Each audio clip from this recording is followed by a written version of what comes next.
तारक मेहताका उल्टा चस्मा। सायदै कोही होला जसलाई यो सोको बारेमा थाहा छैन। खास गरी मिम लभरहरूका लागि त यो खजाना नै हो। र कसैलाई त यो सो नचलाइकन खाना पनि रुच्दैन। तारक मेहताका उल्टा चस्मा इन्डियाको लङ्गेस्ट रनिङ सिटकम बन्यो। तर कहिले सोच्नु भएको छ कसरी?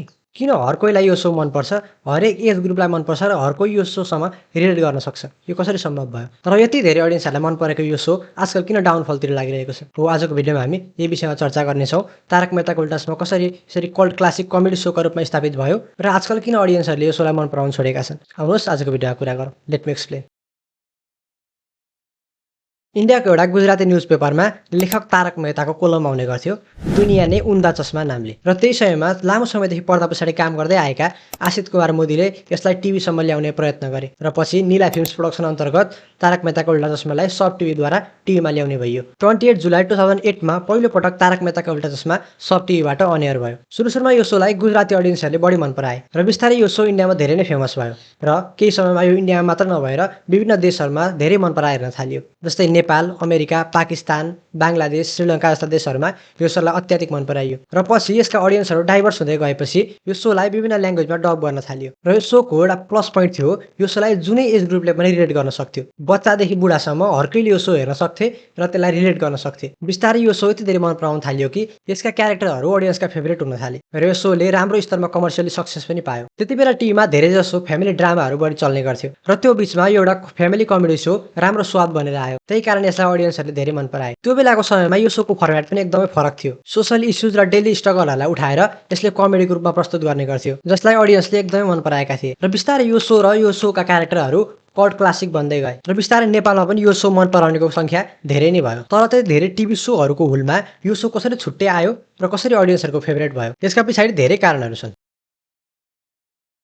यो सोलाई अडियन्सले यति धेरै मन पराउनुको सबैभन्दा पहिलो कारण थियो सिचुएसनल कमेडी। यो सोमा सुरुदेखि नै सिचुएसनल कमेडी एकदमै राम्रो थियो। यहाँ जबरजस्ती पञ्चलाइनहरूको प्रयोग हुँदैन थियो। यहाँ सिचुएसनल पञ्चलाइनहरूले हिट गर्ने गर्थ्यो र झनै इङ्गेजिङ कुरा के थियो भन्दाखेरि सोसल इस्यु र डेली स्ट्रगलहरूलाई लिएर यो सोले राम्रो सार्काजम गर्ने गर्थ्यो। यसले बेला बेला पोलिटिकल सोसल सटायरहरू पनि हान्ने गर्थ्यो, जसले गर्दाखेरि यो सोलाई अझै इन्ट्रेस्टिङ बनाएको थियो। यो सोमा हुने सटायर र कमेडी एकदमै फ्रेस र इन्टरटेनिङ थियो अडियन्सहरूका लागि। त्यसै गरी अर्को कारण हो क्यारेक्टर्स र अडियन्सले रिलेट गर्न सक्नु। यो सोका क्यारेक्टरहरूलाई अत्याधिक राम्रो तरिकाले लेखिएको छ र साथै उनीहरूको एक्टिङले यसलाई जीवन्त बनाएको छ। यो सोका धेरैजसो क्यारेक्टरहरू आइकनिक बनेका छन्। यो सोका हरेक क्यारेक्टरलाई हर कोहीले रिलेट गर्न सक्ने गरी लेखिएको छ। जस्तै कि यहाँ जेठालालको क्यारेक्टरलाई खराब लेखिएको छैन, तर ऊ बेला बेला गल्ती गरिरहन्छ र त्यसलाई सुधार्न पनि लागिरहन्छ। र जेठालालको क्यारेक्टर लेख्दै गर्दाखेरि यति धेरै स्पेस छोडिएको छ कि त्यहाँबाट जति पनि कमेडी निकाल्न सकियोस्। उसलाई एउटा पर्फेक्ट क्यारेक्टरको रूपमा लेखिएकै छैन। र एउटा कुरा हरेक मान्छेलाई लाग्छ कि आफ्नो जीवनमा मात्रै समस्याहरू छन् र जेठालाललाई पनि यहाँ ठ्याक्कै त्यही नै लाग्छ। त्यसले गर्दा पनि अडियन्सले जेठालालसँग एकदमै रिलेट गर्न सक्छन् र यो क्यारेक्टर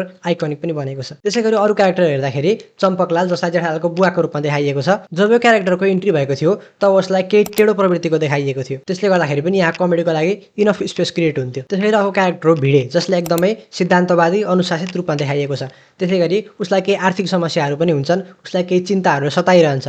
यस्ता क्यारेक्टरहरू समाजमा थुप्रै हुन्छन्, जसले गर्दा हामी दुवैसँग सजिलै रिलेट गर्न सकिन्छ। त्यसै गरी अर्को क्यारेक्टर पोपटलाल, जसको बिहे भएको छैन र सानो एजलाई रिलेट गर्न सजिलो होस् भनेर यहाँ टप्पु सेनालाई पनि देखाइएको छ, जो स्कुल जान्छन्, केही उपद्रेछन्, अथवा यहाँ केटाकेटीहरूको बिहेभियरलाई टप्पु सेनाले रिफ्लेक्ट गरिरहेको छ। त्यसरी नै यहाँ प्रस्तुत भएका हरेक क्यारेक्टरलाई कतै न कतै हाम्रै समाज वरपरका व्यक्तित्वहरूसँग रिलेट गर्न सकिन्छ। त्यसले पनि यो सो एकदमै कल्ट क्लासिक बन्न पुगेको हो, किनकि अडियन्सले यदि रिलेटै गर्न नसक्ने हो भने कुनै सो यति लामो समय चल्न सक्ने नै थिएन। र क्यारेक्टरै कुरा गर्दाखेरि यहाँ यस्ता क्यारेक्टरहरूलाई पनि देखाइएको छ जसले गर्दाखेरि कमेडीको लागि इनफ रुम रहन्छ। जस्तै दया, जसलाई इनोसेन्ट रूपमा देखाइएको छ। त्यसै गरी बागा र नटुकाका, जो दोकानमा काम गर्छन्। यस्ता क्यारेक्टरहरूलाई यसरी इनोसेन्ट पारामा लेखिएको छ कि यहाँबाट इनफ कमेडी जेनेरेट गर्न सकिन्छ। यसरी यो सोका क्यारेक्टरहरूलाई जीवन्त र एकदमै पर्फेक्ट रोमा लेखिएको छ। यी मात्र नभएर यहाँ थुप्रै रिजनहरू छन् जसले यो सोलाई एकदमै हिट बनाएको छ। जस्तै कि सोसल इस्युहरूलाई उठाउनु, कमेडी सँगसँगै यसले सोसल इस्यु र डेली स्ट्रगलहरूलाई एकदमै राम्रो तरिकाले देखाएको छ। र सुरुका एपिसोड हेर्ने हो भने यसले सोसल इस्युहरूलाई एकदमै ध्यान दिने गर्थ्यो। आजकल त्यो केही मात्रामा कम भए तापनि पहिला यो सोले सोसल इस्युहरूलाई एकदमै अगाडि बढाएर ल्याएको थियो। त्यसै गरी अर्को एकदमै इम्पोर्टेन्ट पोइन्ट भनेको यहाँ कुनै पनि क्यारेक्टरलाई पर्फेक्ट रूपमा लेखिएको छैन। यहाँ हरेक क्यारेक्टरले केही न केही गल्ती गर्छन्। जस्तै कि हामी कुनै फिल्म हेर्छौँ भने त्यहाँ हिरोलाई लगभग पर्फेक्ट वेमा लेखिएको हुन्छ। ऊ केही गल्ती पनि गर्दैन, ऊ 100% पर्फेक्ट छ। तर यो सोमा क्यारेक्टरहरूलाई त्यसरी लेखिएको छैन। हरेक क्यारेक्टरहरूले गल्ती गर्छन् र त्यो गल्तीबाट सिक्छन्। र यो सोको अर्को प्लस पोइन्ट हो, यहाँ कुनै पनि कुरा लग्जरीमा देखाइएको छैन। सुरुका एपिसोड हेर्नुहुन्छ भने एउटा पुरानो सोसाइटी, भिडेको कहिल्यै स्टार्ट नहुने स्कुटर, सोडीको पुरानो जिप र अब्दुलको सानो दोकान। यहाँ कुनै पनि कुरालाई लग्जरी रूपमा देखाइएको छैन। हो, जेठालाललाई केही धनी देखाए तापनि तर उसलाई पनि धेरै धनी देखाइएको छैन र लग्जरी देखाइएको छैन। यसले गर्दा पनि हरेक अडियन्सले यो सोसँग रिलेट गरेको देखिन्छ। अब कुरा आउँछ यसरी लामो समय चलिरहेको र अडियन्सले मन पराएको सोको डाउनफल कसरी सुरु भयो। यो सोको डाउनफल हुनुमा धेरैवटा कारण छन्। कुनै पनि कुरामा उचाइ पाउनु सहज छ, तर त्यो उचाइमा रहिरहनु एकदमै गाह्रो हुन्छ। हो, यो सोसँग पनि त्यही नै भयो। यो सो एउटै फर्मेटमा निरन्तर चल्न सकेन। त्यही कारणले अडियन्सहरूलाई यो सो मन पर्न छोड्यो। मेरो एनालाइसिसमा अडियन्सलाई मन नपर्नुको सबभन्दा पहिलो कारण हो कमेडी। यो सोबाट कमेडीको मात्रालाई एकदमै घटाइयो। विभिन्न समस्याको बावजुद पनि यहाँ हँसाइन्थ्यो, तर त्यो मात्रा अहिले एकदमै कम भएर गएको छ। लगभग छैन नै भन्दा पनि हुन्छ। यो सोमा हरेक क्यारेक्टरलाई कमेडीको लागि एउटा रुम दिएको थियो।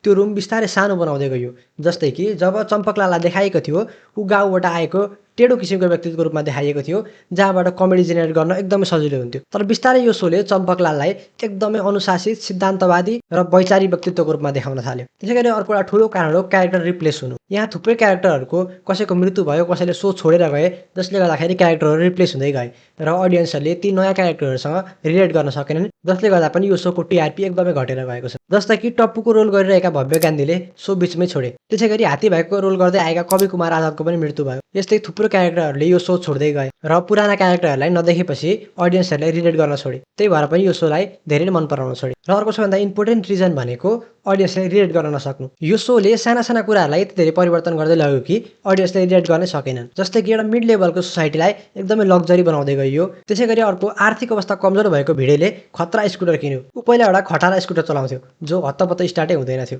तर उसले नयाँ स्कुटर किन्यो। त्यसैगरी सोडीले नयाँ गाडी किन्यो र हर कोहीको घर लग्जरी हुँदै गएको छ, जसले गर्दा पनि अडियन्सले रिलेट गर्न छोडेका छन्। पहिला यो सोमा मिडल क्लास फ्यामिलीहरूलाई देखाइने गर्थ्यो, जसको आर्थिक अवस्था सामान्य थियो र उनीहरू सामान्य जीवन जिउने गर्थे। तर बिस्तारै यो सोलाई लग्जरीतर्फ लग्यो, जसले गर्दा पनि अडियन्सले रिलेट गर्न छोडे। त्यसैगरी अर्को ठुलो रिलेट नगर्ने पोइन्ट भनेको टप्पु सेना। मैले यो सो हेर्न थाल्दाखेरि टप्पु सेना लगभग मेरै एजका थिए र अहिले म उनीहरूसँग रिलेट गर्न सक्दिनँ, किनकि उनीहरूलाई त्यही केटाकेटीको रूपमा देखाइरहेको छ। अझै पनि यो सोले टप्पु सेनालाई कुनै पनि म्याच्योर रोलमा देखाउन सकेन। अझै पनि यो सोले टप्पु सेनालाई केटाकेटीकै रूपमा देखाइरहेको छ, जसले गर्दाखेरि मेरै एज ग्रुपको अडियन्सले पनि यो सोसँग रिलेट गर्न सक्दैन। त्यसैगरी यो सोमा यस्ता थुप्रै माइनर चेन्जेसहरू गरिएको छ, जसले गर्दाखेरि अडियन्सले रिलेट गर्न सक्दैन। त्यसैगरी अर्को रिजन हो सोसल इस्युज। यो सोले सुरुमा थुप्रै सोसल इस्युहरू उठाउँथ्यो, जस्तै पोलिटिकल इस्यु, सोसल इस्युज, विभिन्न समस्याहरूलाई बारम्बार उठाइरहन्थ्यो।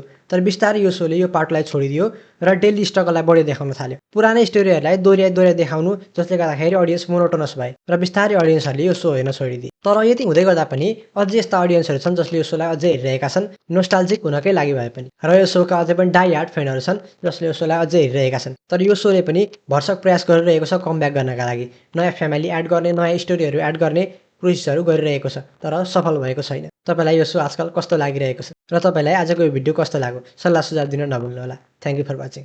Thank you. आपका ये उपकार जिंदगी भर याद रहेगा मुझे।